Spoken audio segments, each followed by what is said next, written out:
Morning, everybody. This is Kevin. And yes, it is morning. We usually do these at night time. But this morning I'm chatting to Paul Couchman. Good morning, Paul. How are you? Good morning. I'm really well. Nice to be chatting on this this cold, wintry morning. I know it is very cold out, about -2, -3 in Midhurst. So I don't know what it is down by because I think you're on the coast, aren't you? Yeah, we've got ice on the roofs and ice on the ground. So yeah, it must be pretty cold. Yeah. So Paul, when I do these Zoom chats, what I try and do is I want to try and find out about the person behind the name. Now, you and I have met once before, but can you tell? Let's go back to the beginning of Paul Couchman. Can you let everybody know, where you were born, a bit about your early life? Yeah, absolutely. So I was born in a naval town in Plymouth because my father worked in the dockyard as well, and my grandparents as well. So I've got that in my blood. And I was born there in 1967 in Plymouth, Devonport Hospital, which is next to Plymouth. And I was growing up there.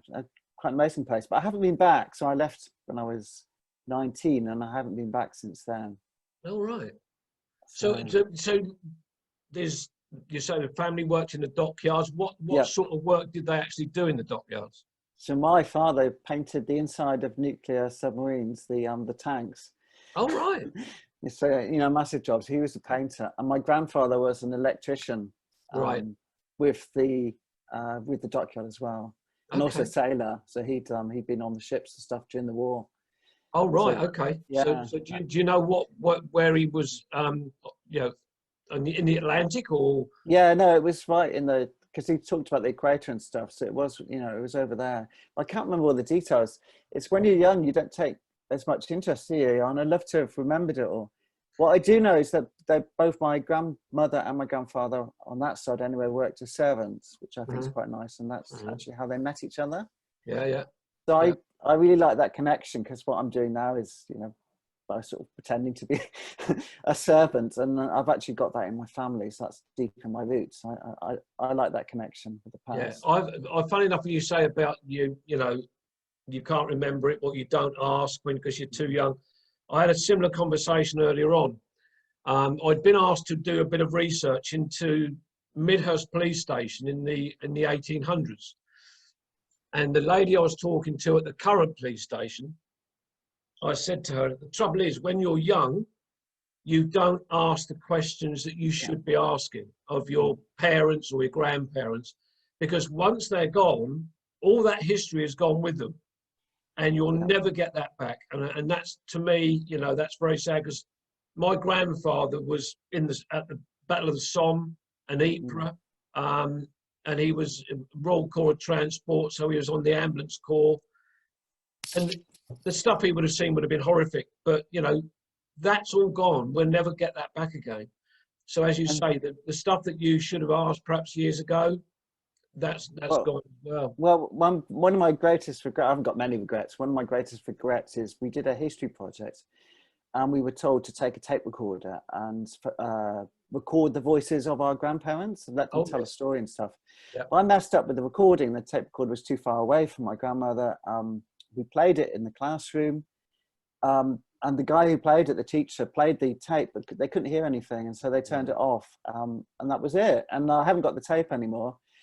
And it was my one chance actually to record my grandmother's voice, and I would have loved to be able to hear it now, but that's gone. Yeah, it's there it goes. A chap called Andrew Norris, who you may have heard of from Croatia. He said one of the biggest regrets he's got, he hasn't got any audio of his father's voice. And that's exactly the same for me. I've got a tiny little snippet of my mother, but nothing of my father at all. And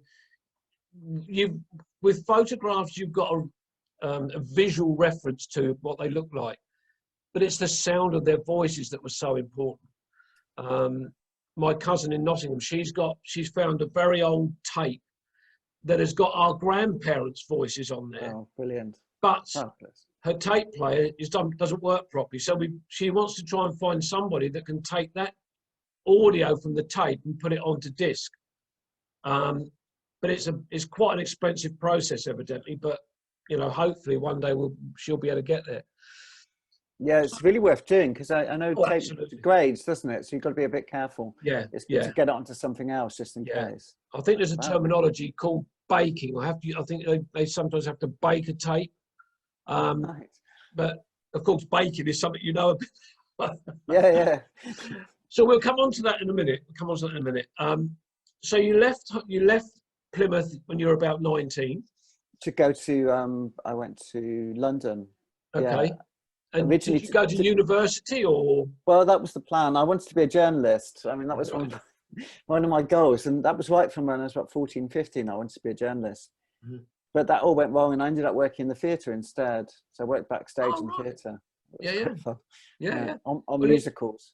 oh, right. Okay. Because Yeah. interestingly, I did a Zoom chat last night with Elizabeth Housden, who was also in the theatre. She did a lot of Shakespeare and stuff like that. So, and I've done one recently with Mark English, who was also involved in the theatre. So the chats I've been doing is I've got a little bit of a tenuous link to it all. But it's So a how great long? world.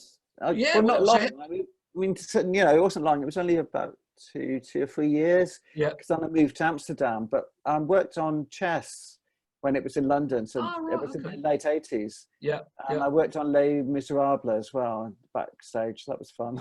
Yeah, I'll bet. Yeah, yeah. So that would have been a fantastic thing to be involved with, especially Les Mis. Well, it's just very odd, isn't it? You're backstage with all these nuns and prostitutes and, you know, all these people. Because they're the same people, you know, they had to change costumes.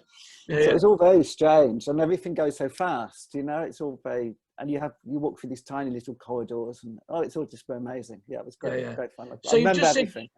So you just said that you went to Amsterdam. And what took you to Amsterdam? It was just a whim. Right. I was in London. Yeah, and I thought I want to see a bit of the world. So I moved to Amsterdam in about 89, something like that. Mm-hmm. And so I was there for 12 years. Right, okay. Yeah. Dutch, had lots of Dutch friends, worked in restaurants, went to art school. Lots of stuff happened. Yeah. But it's a great country. Yeah, so you came back after about 12 years. Yeah. And what did you do then? Did you get involved with what you're doing now? Well, I worked in a pub for a good 6 years on St James's Street. So that was really good, the Bulldog. Right. And I went to university at the same time. So I did another degree, sort of, you know, then in the daytime and worked at nights. Yeah. So I did art history for my second degree. Right. Yeah. But that's something different. But and then I got back into cooking after that. So let's move on to where we met. Now I heard about you through Richard Vobes. Yeah. And I came down to see you. So, but you're involved with the Regency Town House, aren't you? Yeah. Yeah. Can you tell everybody what the Regency Town House is, how it's been saved, what's going on there, and then we'll move on to the other bit of what you do as a career.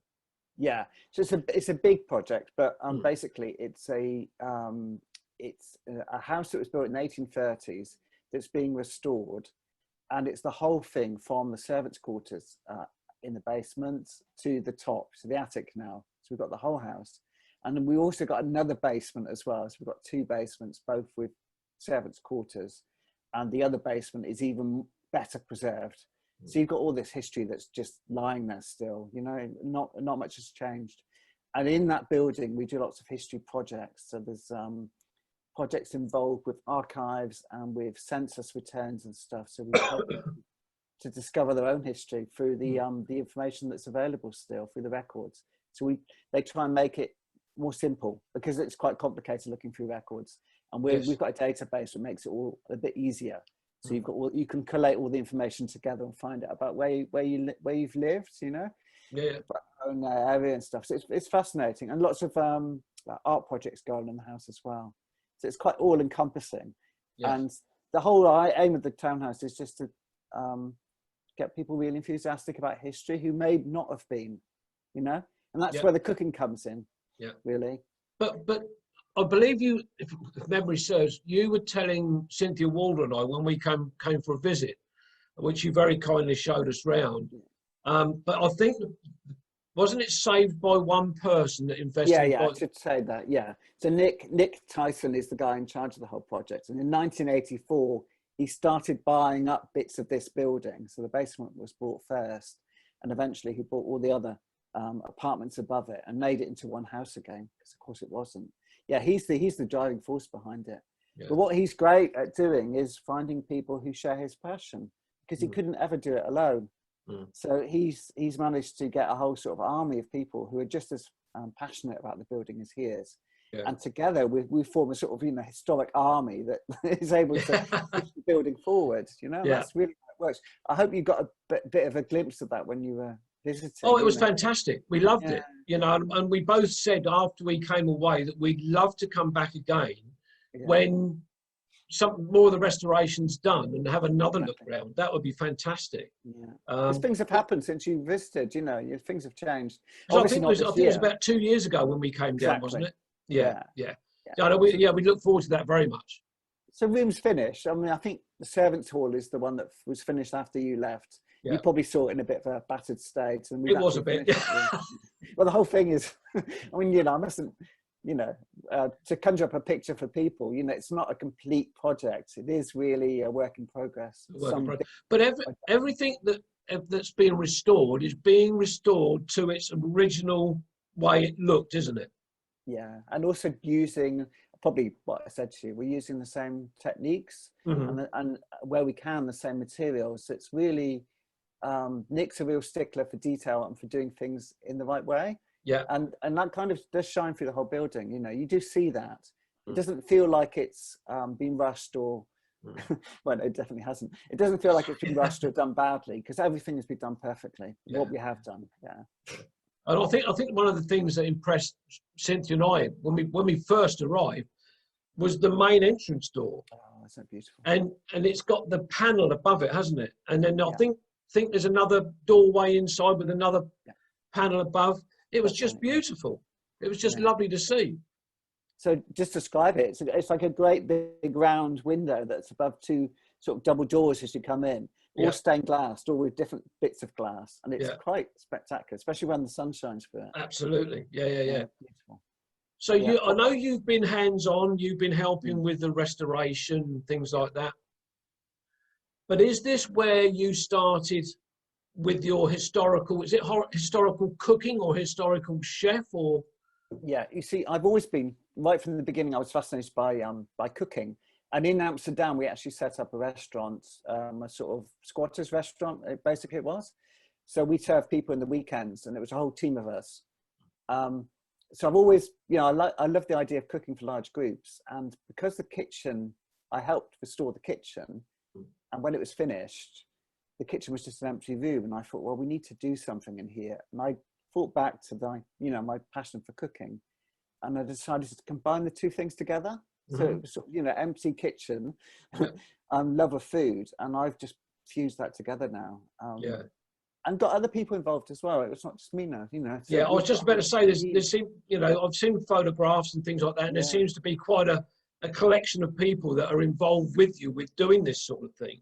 Absolutely, yeah. And are these people that you've got involved with your cooking, are they people that have got the same sort of real passion for the cooking, or is this something you're teaching them as you go along?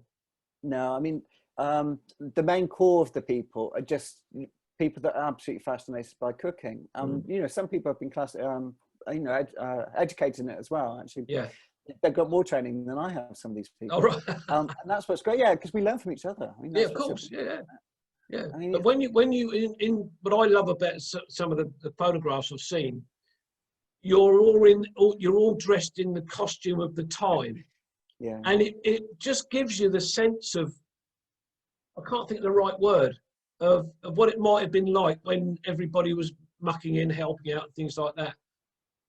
And what's interesting, because I probably should explain, we do the, done like a servant events where we actually cook for, 24 people.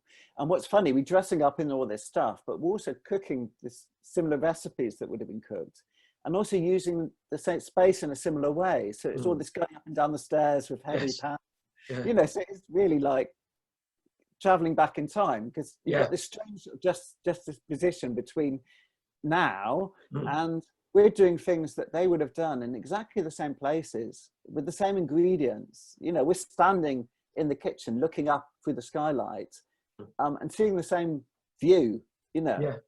but Yeah. then 200 years different. It's a lovely, you know, that's why I do it. I mean, Yeah.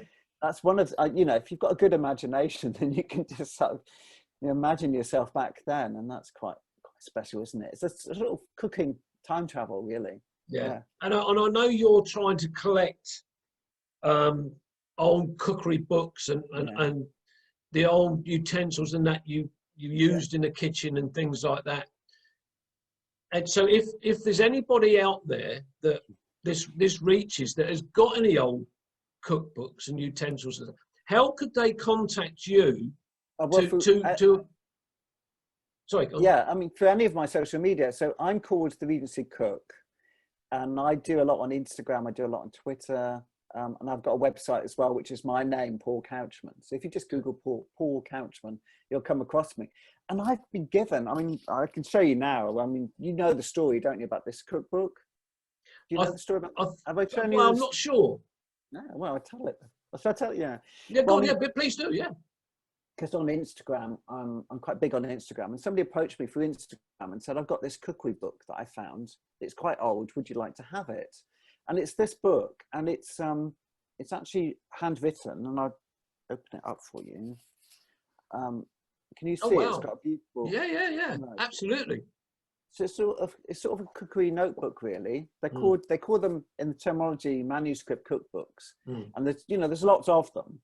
But what's nice is they're all different, and so somebody or a few people have put this together, copied recipes from different places, and put them all in a book together, used them, and then somehow this has ended up in my hands, and it's 200 years old. Yeah. That's fantastic. And I cook from it, you know. Oh, that's great.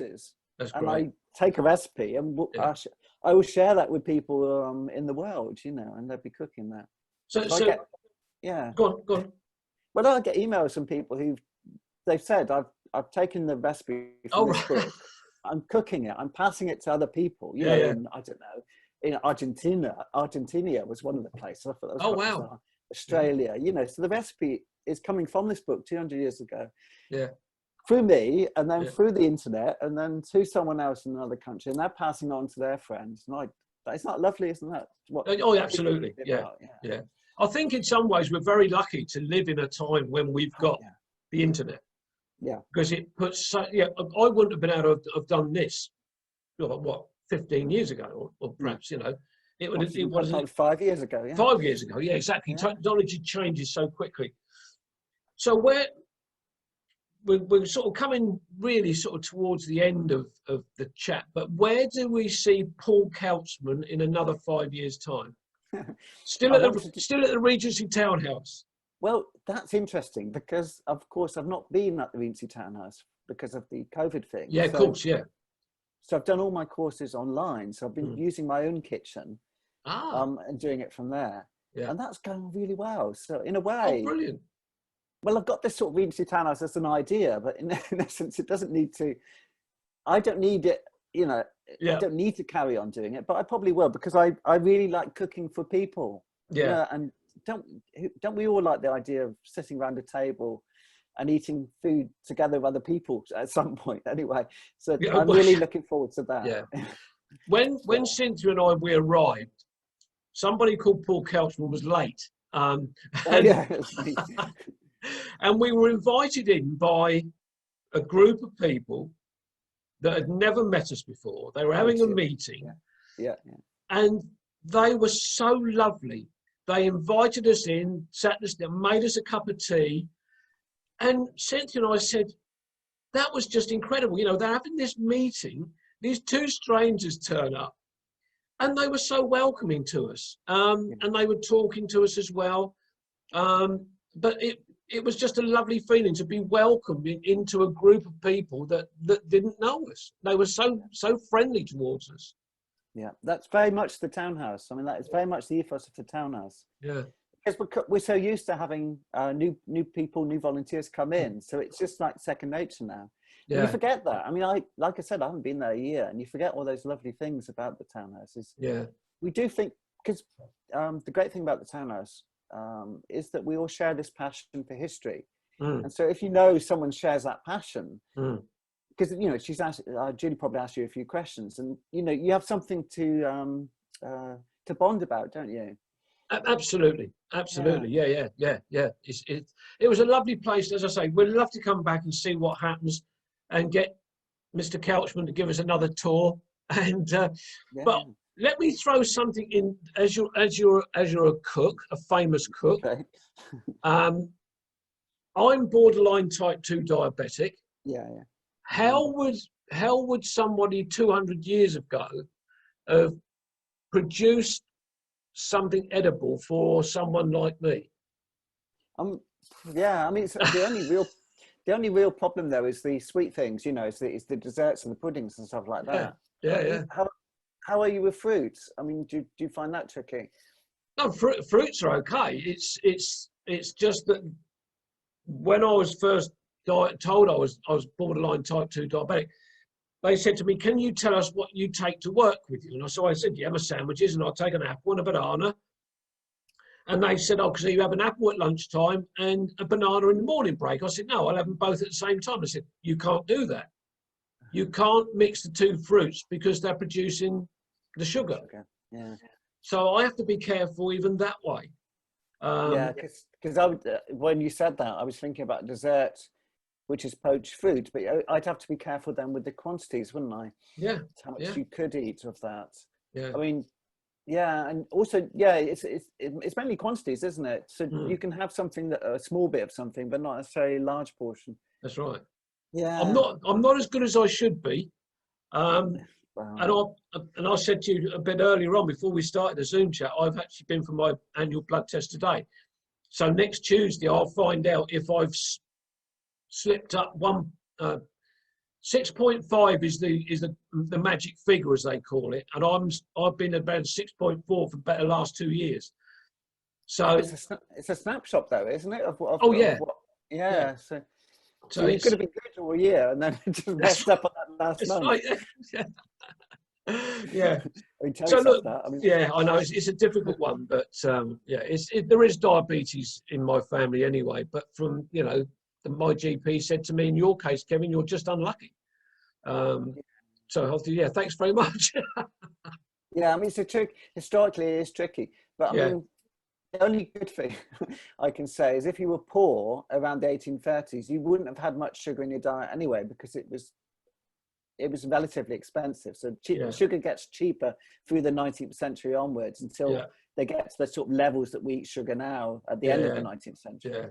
So you might have been okay as a sort of exactly. Hopefully someone living in a farm, they ate really well. So if you were poor and you worked in a farm, you'd still get all the food, but don't be poor in any urban area at that point, because it's just not very nice unless you're a servant. That's right. Yeah. That's what I tell everyone. Be a servant. If you're in a city, be a servant or be rich. That's it. Yeah. Well, look, Paul, I think we've covered everything that I wanted to talk to you about, and we've got probably 35 minutes of the chat, which is brilliant. And so what I would say to you is, Paul, thank you very much for your time. We got there in the end with internet connection.